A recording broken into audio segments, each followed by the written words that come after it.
नमस्कार मंडळी, दिवाळीचं फराळ खाऊन कंटाळला असाल ना, तर आज आपण त्यासाठी जिभेला चव आणणारा मस्त झणझणीत झुणका कसा बनवायचा ते पाहणार आहोत।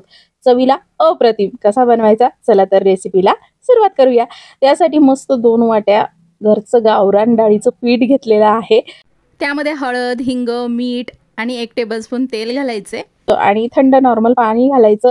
विस्करच्या साहाय्याने फिरवून मस्त दाटसर बॅटर याचं तयार करायचं। विस्करच्या साहाय्याने अगदी 2-3 मिनिटं फेटून घेतलं की मिश्रण चांगलं हलकं-फुलकं होतं।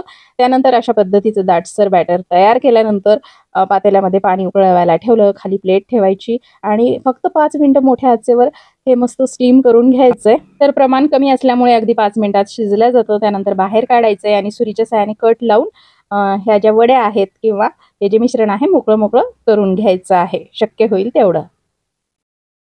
अजिबात भांड्याला वगैरे चिकटत नाही, बघू शकता, दिसत असेलच। त्यानंतर आता इथे झुणका करायला सुरुवात करूया। कढईमध्ये 3-4 टेबलस्पून तेल गरम करायचं, त्यामध्ये मोहरी, जिरे आणि बडीशेप घालायची आहे। तेलामध्ये छान परतून घ्यायची।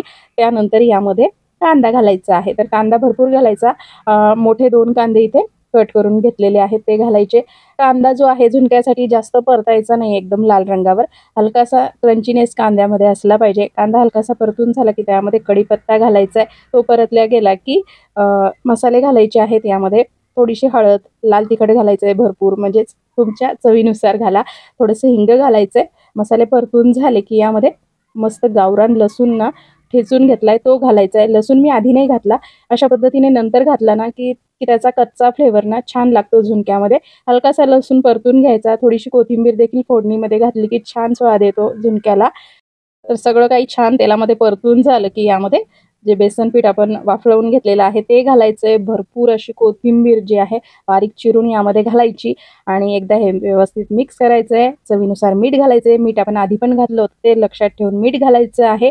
आणि आपला झुणका छान मोकळा व्हावा यासाठी स्मॅशरच्या सहाय्याने हलकंसं 1-2 मिनिटं हे स्मॅश करून घ्यायचंय। सॉफ्टच असतं हे मिश्रण, तर या प्रोसेसमुळे झुणका मस्त मोकळा होतो। स्मॅशर नसेल तर ग्लासाच्या सहाय्याने देखील ही प्रोसेस करू शकता। त्यानंतर व्यवस्थित एकदा मिक्स करून फक्त 1 मिनिटाची मंद आचेवर वाफ काढायची आहे। तर ही जी गॅसवरची जी प्रोसेस आहे ना सगळी, आपण कांदा छान परतून घेतल्यानंतरची मंद आचेवरच केलेली आहे। 1 मिनिटाची वाफ काढलेली आहे आणि मस्त असा झणझणीत चविष्ट असा बेसन पिठाचा झुणका आपला तयार झालेला आहे। तर गावी माहेरी गेले होते मी, त्यामुळे मस्त गावरान डाळीचं पीठ, त्याचबरोबर मस्त लसूण देखील मम्मीने घेऊन ठेवला होता। त्यामुळे आजच्या या झुणक्याला खूपच भारी चव आलेली आहे। तुम्ही देखील करून पहा आणि रेसिपी आवडल्यास नक्की फॉलो करा। धन्यवाद।